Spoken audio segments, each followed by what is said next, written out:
Hello everyone. Over 2 weeks ago, Jubilee posted a middle ground video, pro-life versus pro-choice. I'm not hating on anyone in this video, and even if the tone of my voice suggests otherwise, I'm not hating on anyone. I'm only criticizing the arguments used to justify their positions. Also, to meet the fair use requirements, I had to cut out a lot. Regardless, I encourage you to watch the original video either before or after viewing this video. The link or the exact title of the video will be in the description below. Alright, let's get into it. I know someone who's had an abortion.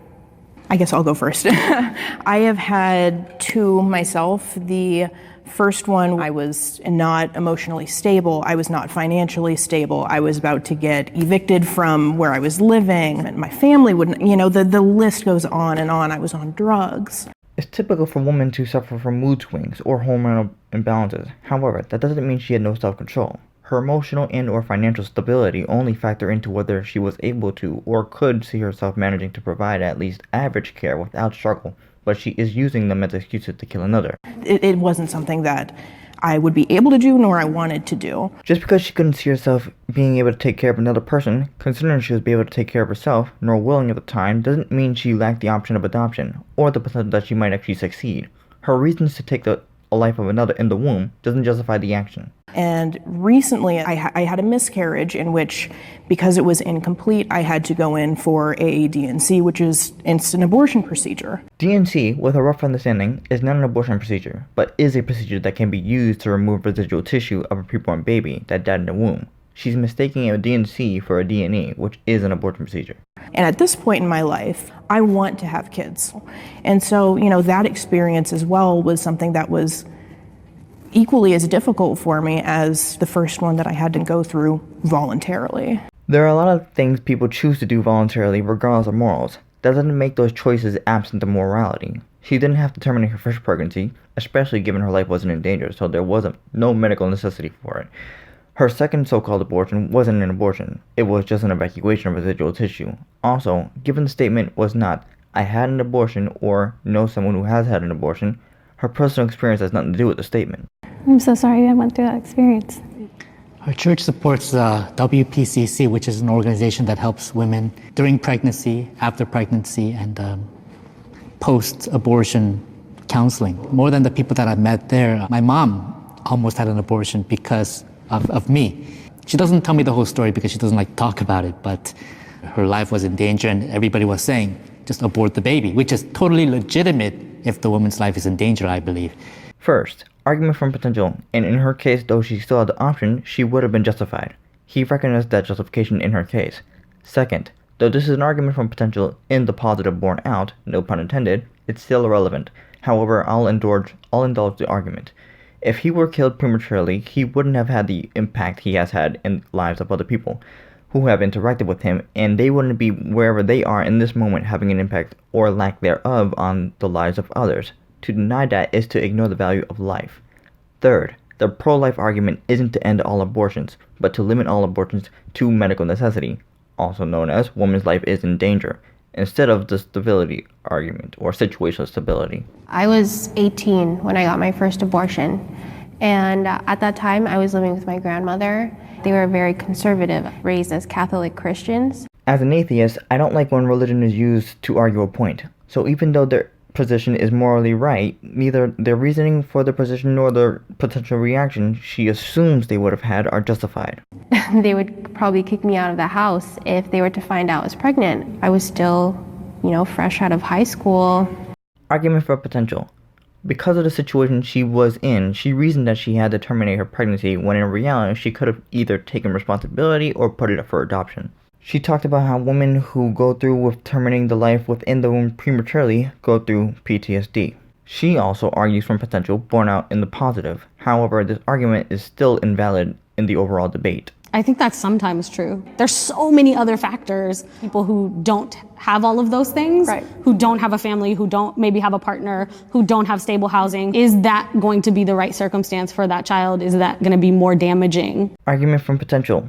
You can't predict the future, given your situation might change in an unexpected way. However, if you still don't want it, put it up for adoption and give it a chance. Thinking about the quality of the life that you can provide because you are the caretaker of that being, and if you are not in a position to do that, that is the same as child abuse to me. That's a false equivalence. Struggling to get by in life while taking care of a child is not equivalent to child abuse. Child abuse is subjecting a child to physical or psychological abuse that may have repercussions in the future, like indoctrination, secondhand smoking, cooking up drugs in the basement, or unjustified and over-the-line physical assault. P.S. Spanking your child for misbehaving is not abuse, but too much spanking is. And as sad as that is, because that's something we can't ignore, I still believe that that is a life, and it is just as valuable as someone who may be growing up in a rich family and have everything and have all these resources. I believe both those lives are equally valuable. See, I was just going to say, under what you're saying, it sounds like quality of life is what determines whether or not someone should live. And in that case, it's the poor people who are preyed upon to have abortions, and it's the poor people who then spend years struggling with post-abortion syndrome as well. They both have a point. Neither the environment nor situation you are born in matter. As a human being, you are as valued as a person who is healthy, fit, rich, and or well off, as well as the person who is sick, weak, poor, and or struggling. I also agree with the second lady. First, it was Margaret Sanger, a racist who wanted to erase the black population. Now it's just an abortion clinic taking advantage for profit both privately and publicly. And so what, with cutting off access to abortion? This is a generalization, but I have a question. Why do pro-abortion people always assume pro-life people want the other extreme? That we want to prevent women whose lives are in danger and are in need of medically necessary abortions, which would potentially save their lives, from getting access to their, again, medically necessary abortion. There are crisis pregnancy centers across the nation waiting with the financial means to help women who are facing crisis pregnancy. The reality is when people choose to have their children and they ask for help, let's say family cuts them off, there are other people willing to give help if we ask. Have you had to receive these kind of benefits before? No, but I've worked with hundreds upon hundreds of women who have. She just said there are people willing and able to help, and that's a reality. Whether she herself has or needed to receive such services doesn't invalidate her point. So why does it matter? She is arguing from potential to justify the act and still ignores the option of adoption. This is why contextualization and consistency matter. It's inappropriate to presuppose that anyone is forcing women to keep their babies.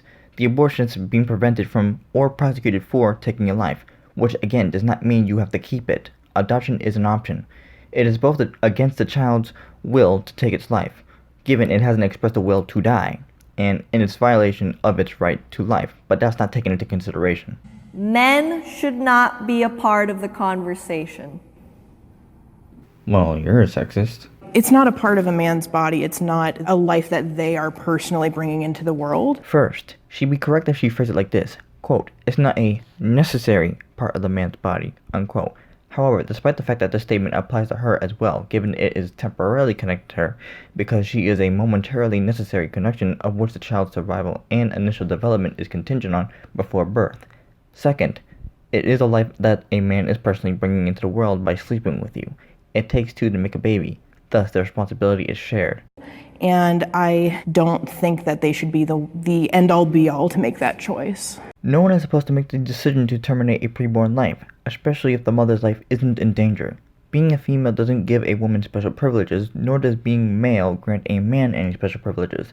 The decisions a person makes in life either grants them and or others more privileges or takes away those privileges. What if my wife didn't want kids? What if she had an abortion without my say, without my advice? Doesn't this affect my life too, a lot? I disagree with this premise. Just because he was involved in the baby-making process doesn't mean he had any say, but neither did his wife. But he isn't wrong about it having an effect on him as well. However, another point could be made that his wife could have decided to leave the kids with him if she wasn't prepared to be a mother, instead of, again, ignoring the father's choice to take responsibility and decide to be a father, or put it up for adoption. Regardless, that's an argument from potential borne out. I actually think She agreed. everyone has to be a part of every conversation.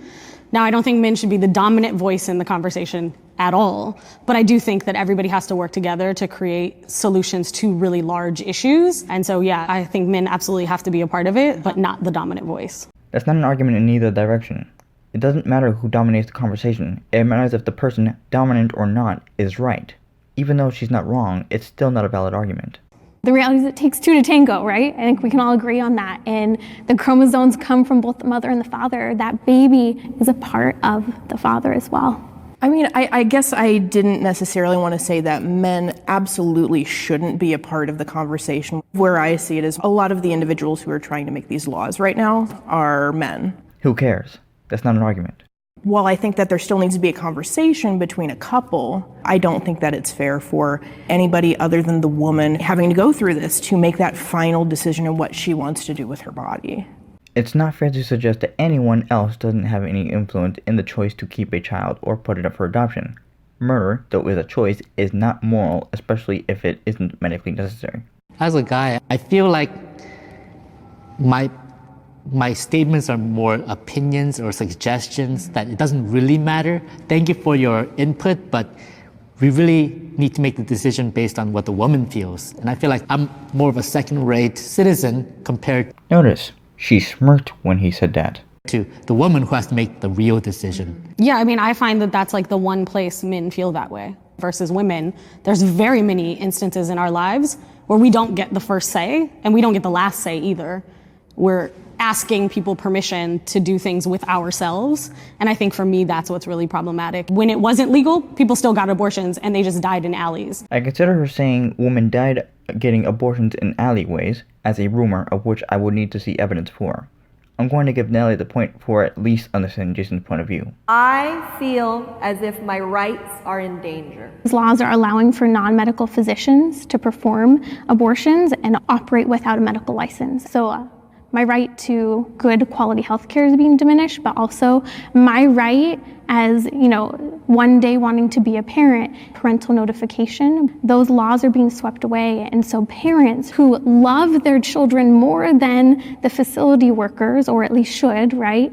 They should be able to talk to their child before they make such a serious decision. And the parents' rights are going away. Her fears are understandable and are being realized even in dominantly liberal schools. But at the end of the day, that's not their choice to make. That's not their body. It's their responsibility, and given that, they are the authority as parents or legal guardians as to what their child will or will not be subjected to, within reason, of course. And so I get where you're coming from like an emotional standpoint, but I believe that an abortion is a medical procedure, and I don't think that anybody else should really be involved other than the person that's having it. First, if you, the parent or legal guardian, are responsible for that child, that means you, and no one but you, have maximal authority over that child. You are responsible for that child's development, and you share responsibility in what that child learns in early development. You share responsibility in the development of that child's moral compass. Second, a baby doesn't have a say in whether you change its diaper, feed it, or go off for a walk with it. A baby can't make a choice when it isn't capable of making a choice, understanding the concept of choice, or understanding that choices have repercussions, good or bad. This isn't an argument about whose body it is, it's about whether it's right to get an abortion or not. Emotion isn't an argument either. Abortion should be a last resort when the mother's life is endangered, not just because you feel like it. That's a weak argument. For me, I want women to have the right to make a choice. And there are states that are saying, we will make the choice for you. And that's problematic to me on an equitable level. Attaching jail time and all these things for women, I don't see the same thing happening for men. First, you already have a right to liberty, or freedom, though limited by the very state you pray to for fabricated rights. But she isn't wrong. It's a problem that the government is deciding what you can and can't do with your body or property. It's more tyranny. Second, equitability is about economics, not morality, or equal treatment under the law. Third, though irrelevant to the topic, jail time for men is allegedly worse than it is for women, so I don't know what she's talking about. She's just playing sexism card, moving away from the topic at hand. It's not the women who would be going to jail, it's people who are providing abortions that would be facing criminal charges. So I understand the fear, and I think could we agree there's a lot of media hype that's creating a lack of communication and a lack of clarity in a lot of areas. And I, as a pro-lifer, do not believe that any woman seeking abortion should face criminal charges. I completely agree. As an American, I highly value my rights and freedom to do what I want with my body and things like that. These days, I've been reconsidering my views on gun control because, there's mass shootings and innocent people are dying. We have to do something about that. And if I have to step back and give up some rights to own certain guns, I'll consider it because innocent people are dying. Your ownership of a firearm isn't what kills others. It's the choice of a murderer to kill others regardless of the tool that they use. You're just giving yourself the excuse to give up my rights and yours, just as pro-abortion people are giving themselves the excuse to take the life of a preborn baby. And I see it as the same thing with abortion. And in all our conversations so far, nobody has brought up the rights of the fetus person. Doesn't she have the right, the choice to live? But with that being said, that's a cluster of cells. First, we are all a cluster of cells, so that's not a good argument.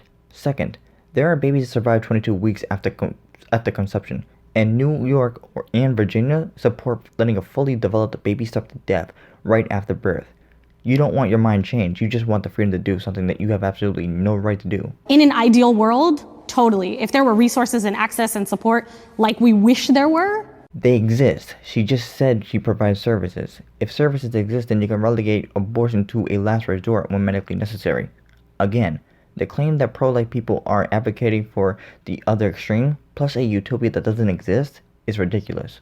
If you don't draw the line at conception, then where's the line? And when I hear people say, oh, like, you don't have the right to choose what to do with my body because it's my body, I feel like I do, because if you were to have a pet animal and it was in your backyard and you beat that thing to death, I feel like we all have moral judgment and I would stand up for that. It's not my animal and it's not my backyard, it's not my house. I still believe in my moral compass that I should have the right to speak up about it because I genuinely believe that that is wrong. Abortion is killing human life, and so that is why I feel that I have the right to say something about it. She's right. You have the right to call Child Protective Services, or CPS, and take a child from an abusive and or neglecting parent or legal guardian, and you will be doing the child a favor. You have a right to do something about it. The responsibility of pregnancy prevention is currently equal between men and women. None of what these two said is relevant to the statement, the operative word being currently, though their positions are accurate and I agree. Well, and also if it's gonna be solely on me to prevent, then it is solely on me to make a choice thereafter. I disagree. Just because the man doesn't want or need to take a pill doesn't take away any responsibility the man has thereafter. Also, having responsibility over the health of a preborn child doesn't give you this justification to take a life. I agree with you. And one of the things that I always think about in the conversation of abortion is education, right? And the education around our bodies, or just consent, right? Or just rape. All of these things are not conversations that are widely happening. I think about my own experience of sex ed in high school was taught by the gym teacher who was also teaching us driver's training.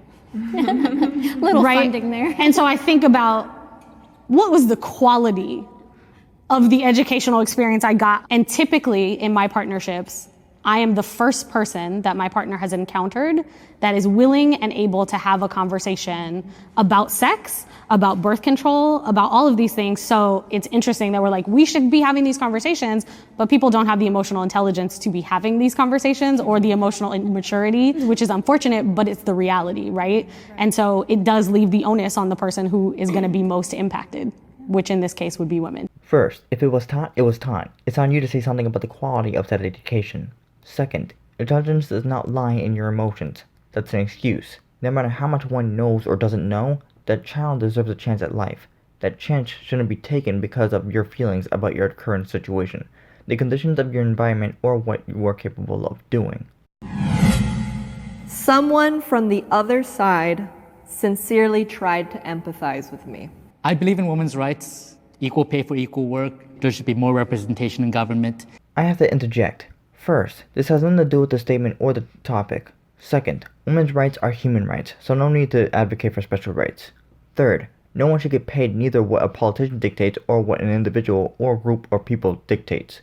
You should negotiate your own wage. Fourth, a politician should represent on policies, not identity.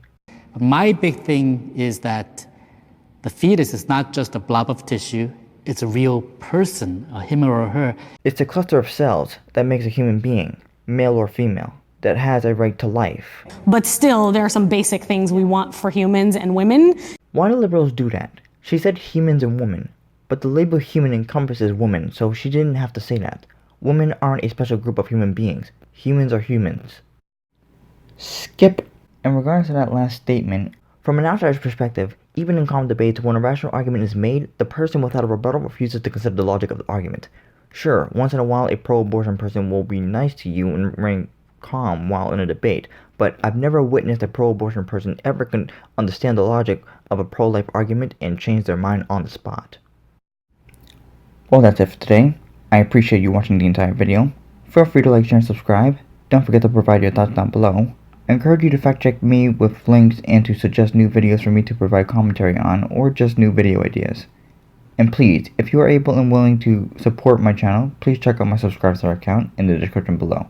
I've recently just applied and I'm just waiting for my verification. Please stay tuned for my next upload.